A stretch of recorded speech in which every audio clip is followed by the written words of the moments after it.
안녕하세요. 삼성 하우징입니다. 오늘은 ALC 주택의 방수에 대해서 알아보려 합니다. 보통 주택의 지붕은 크게 두 가지로 나뉘게 되는데 옥상을 만들 수 있는 슬라브 지붕과 경사진 지붕 모양인 박공 모양입니다. 옥상이라는 공간을 만들어 사용할 수 있는 장점을 가진 슬라브 지붕은 철저한 방수를 하지 않으면 물이 새어 집 내부로 들어올 수 있는 위험성을 안고 있으며 또한 신축 당시 방수공사가 시공이 잘 이루어진다고 해도 일정한 기간마다 지속적으로 관리를 해주어야 하는 불편함에 박공 모양의 지붕을 많이 선호하는 추세입니다. 방수공사가 우려되어 주택 시공 시 지붕은 박공 모양을 선택한다고 하지만 어쩔 수 없이 슬라브 형태를 가지며 철저한 방수공사를 해야 하는 공간이 있습니다. 바로 2층 베란다 부분입니다. 여기서 잠깐 베란다, 발코니, 테라스가 각각 무엇인지 헷갈리지 않으신가요? 우선 발코니는 건축물 후 외벽에 접하여 돌출되어 설치되는 공간으로 외부와 내부 완충 공간으로 만들어지며 테라스는 건물 후 전면부나 측면부 등의 지층에 설치하여 현관이나 거실 창 등에서 외부로 나갈 때 흙을 밟지 않도록 마련해 놓은 공간이고 베란다는 1층의 면적보다 2층의 면적이 작아 만들어지는 공간으로서 2층에서 외부로 나가 휴식과 전망을 즐길 수 있으며 활용을 어떻게 하느냐에 따라 각각이 가지는 만족감은 달라지겠지만 상당히 매력적인 공간인 것은 분명합니다. 이러한 베란다 부분에는 필연적으로 방수공사가 필요하게 되며 하자 발생 시 집안 내부 천장으로 물이 떨어지는 참사를 맞이하게 됩니다. 자, 그럼 이제 저희 삼성 하우징에서 시공하는 방수 공사에 대해서 설명을 드리려 합니다. 다른 업체들도 마찬가지겠지만 방수 공사는 여러가지 방법이 있으며 그만큼 갑론을박이 많은 공정이기도 합니다. 저희가 하는 방식이 무조건 맞고 다른 시공 방식은 틀리다 라는 이야기는 아니니까 오해 없으시기 바랍니다. 서로의 방식이 다름을 인정하고 그 다름의 차이가 무엇인지 또 배울 것은 무엇인지를 이야기하는 것이 훨씬 더 발전적인 방향이라고 생각합니다. 좀 더 쉬운 이해를 돕기 위해 스케치업 프로그램을 이용하여 설명을 드리도록 하겠습니다. 우선 테라스 부분의 첫 단에 블록을 조적 시에는 시멘트 몰타를 방수액에 섞어 첫 단의 수평을 맞추어 주게 됩니다. 여기서 중요한 첫 번째 포인트가 나옵니다. 첫 단의 블록은 20mm를 켜주어서 조적을 하는 것입니다. 보통 테라스에 많이 사용되어지는 200mm 블록은 가로 200, 세로 200에 길이 600mm이며 이러한 블록을 20mm를 잘라내 주어 180mm 블록을 만들어 조적을 하게 되는 것입니다. 그리고 두 번째 200mm 블록을 조적하게 되면 당연히 둘째 단은 첫째 단에 비해 20mm가 튀어나가게 됩니다. ALC 주택의 방수 공사에서 가장 많은 하자를 발생시키는 부분은 수직벽인 ALC 블록과 수평 바닥인 누름 물탈이 만나게 되는 코너 부분입니다. 다음 순서는 베란다 슬라브에 설치되어 있는 패널에 방수제를 이용하여 임시 방수를 해주어서 시공 도중 비가 내려 패널에 스며들 수 있는 습기를 방지하여 줍니다. 자, 그리고 두 번째 포인트, ALC 주택의 슬라브에는 ALC 패널을 영상과 같이 시공하게 됩니다. 테라스 패널의 가운데에 구멍을 타공하여 드레인을 설치하여 줍니다. 드레인을 설치하여 주는 이유는 초기 방수 공사를 아무리 잘했다 하더라도 많은 시간이 경과함에 따라 직사광선이나 찍힘 등으로 인하여 우레탄 방수 코팅 역할을 하는 상도제가 상하게 된다면 우레탄 방수의 방수 기능은 현저히 떨어지게 됩니다. 이 외에도 많은 이유로 방수 기능이 떨어진 베란다에는 빗물 등이 스며들게 되어 누수가 발생하게 되며 이렇게 발생된 누수를 즉시 인지하여 방수 보수 공사를 실시하면 좋겠지만 이는 사실상 불가능하며 따라서 발생한 누수는 천장 등에 스며들게 되어 마감재 등에 많은 오염을 일으켜 상대적으로 많은 하자 보수 비용을 발생시키게 됩니다. 하지만 발생된 누수가 미리 설치된 드레인으로 빠져 파이프를 따라 흘러서 외부로 빠지게 된다면 누수가 발생을 하고 뒤늦게 알게 되더라도 누수로 인한 내부 마감재의 오염을 방지할 수 있게 되며 이는 초기에 조금의 비용을 들여 드레인을 설치해 주는 게 훨씬 경제적인 측면에서 이익이라는 판단을 했습니다. 이제 사진과 같이 압출법 단열재 50mm를 깔아주어 단열을 해줍니다. 단열재와 단열재 사이에는 폼을 도포하여 주며 문박 테이프를 이용하여 꼼꼼히 발라주어 열이 새지 않도록 해주며 단열재 위에 누름 몰탈을 타설하여 줍니다.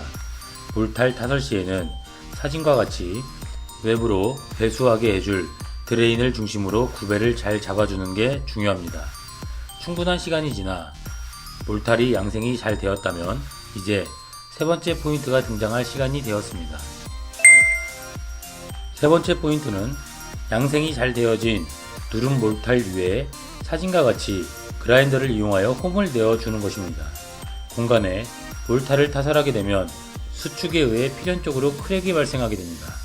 양생 후 크랙이 발생한 부분에도 그라인더로 홈을 내주고 크랙이 추후에 발생할 가능성에 대비하여 영상과 같이 미리 홈을 내어줌으로써 크랙을 유도하여 방지하여 주는 효과가 발생하게 됩니다. 또한 미리 홈을 내어줌으로써 우레탄 방수에서 발생할 수 있는 에어 포켓을 방지할 수 있습니다. 이 방수 공사의 마무리는 우레탄 방수에 상도제를 꼼꼼히 발라 코팅을 해주는 것으로 끝이 나게 됩니다. 이렇게 해서 우레탄 방수 후 상도제까지 시공하여 잘 마무리가 되어 해피엔딩이 되는 듯 하지만 실상은 그렇지가 않습니다. 뜨거운 직사광선을 받게 되면 누름 몰탈에 들어있는 습기가 증발하게 되며 이렇게 증발하게 되는 습기는 팽창하여 위로 올라가다 우레탄 방수에 막히게 되며 결국에는 신축성이 있는 우레탄 방수를 둥그렇게 부풀어 오르게 하는 에어포켓을 만들게 됩니다. 에어포켓이라는 하자가 발생하게 된다면 결국에는 그 부분을 도려내어 다시 우레탄 방수를 해야 하는 번거로움이 있으며 재시공을 한다 해도 에어포켓은 다시 생겨날 가능성이 크게 됩니다. 이런 현상을 방지하기 위하여 홈을 내주고 그 홈 위에 백업젤을 넣어주며 백업젤 위에 실란트를 발라주어 홈을 빈틈없이 메꾸어 줍니다.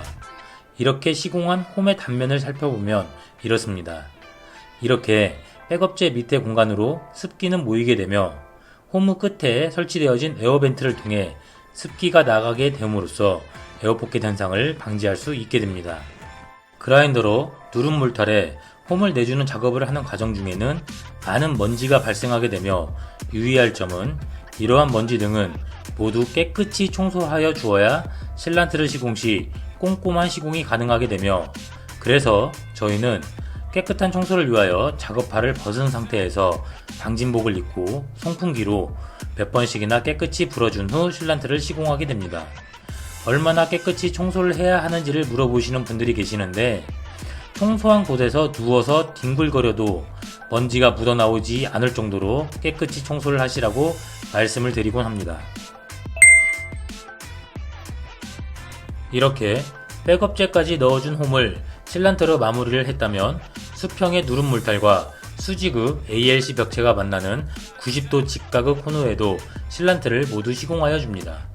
코너에 실란트를 시공하여 주는 이유는 몰탈과 ALC는 서로 다른 물성의 수축과 팽창률을 가지고 있기 때문에 재료 분리가 일어날 수밖에 없고 재료 분리가 발생한다는 건 틈이 벌어져 그 사이로 물이 들어갈 공간이 생겨 누수가 발생한다는 것입니다. 영상의 서두에 말씀드렸던 첫 단에서 20mm를 들이는 공간, 그러니까 수직인 ALC 첫 단 벽체와 수평인 누름 몰탈의 90도 커브에도 실란트를 꼼꼼히 시공하여 주고 그 위로 시멘트 몰탈과 방수액을 섞어 20mm 공간을 메꾸어 주도록 함으로써 방수 시공에 하자가 가장 많이 발생할 수 있는 코너 부분의 문제점을 해결할 수 있습니다. 위 부분의 최종 마감인 RC톱을 마감 시에는 20mm 공간을 메꾸어준 시멘트 몰탈과 그 위의 블록 사이가 또다시 재료 분리가 일어나 크랙이 갈 가능성이 있으므로 반드시 메쉬를 덧댄 후 RC톱 비작 마감을 해주어야 합니다.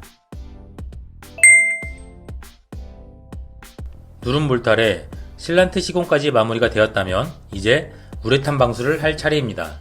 우레탄 방수는 하도제, 중도제, 상도제로 나뉘게 되며 하도제는 중도제를 바닥에 잘 접착시키기 위한 접착제 역할을 하게 되며 얇게 펴서 발라주는 게 중요합니다. 하도제를 바르고 대략 4시간 정도 양생을 하여야 하며 만져보았을 때 끈적함이 올라오지 않고 어느 정도 꾸덕꾸덕해졌다면 중도를 시공하여도 무방합니다. 중도제는 대략 3mm 정도 두께를 가질 수 있도록 하여야 하므로 바른다는 느낌보다는 뿌려놓고 두껍게 칠을 먹인다는 느낌으로 시공을 하면 됩니다. 중도재 또한 하루 정도 충분한 양생 시간을 가져야 하며 눌러보았을 때 끈적이거나 하지 않고 말라있다면 양생이 다 되었다고 보시면 됩니다.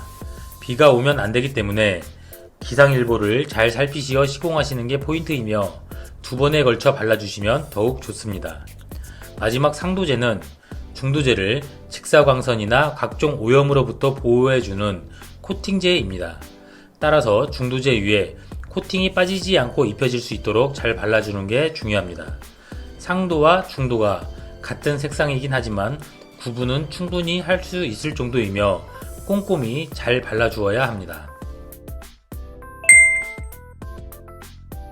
이렇게 전원주택의 매력을 더해주는 공간인 베란다의 방수공사에 대해서 알아보았습니다.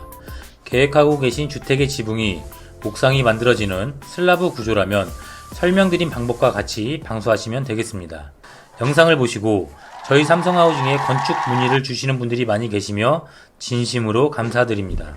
비록 저희가 시공을 하지 않는다고 해도 문의 주시는 부분에 대해서는 언제나 성실한 답변을 드리고 있사오니 부담 없이 문의 주시면 감사한 마음으로 답변 드리겠습니다.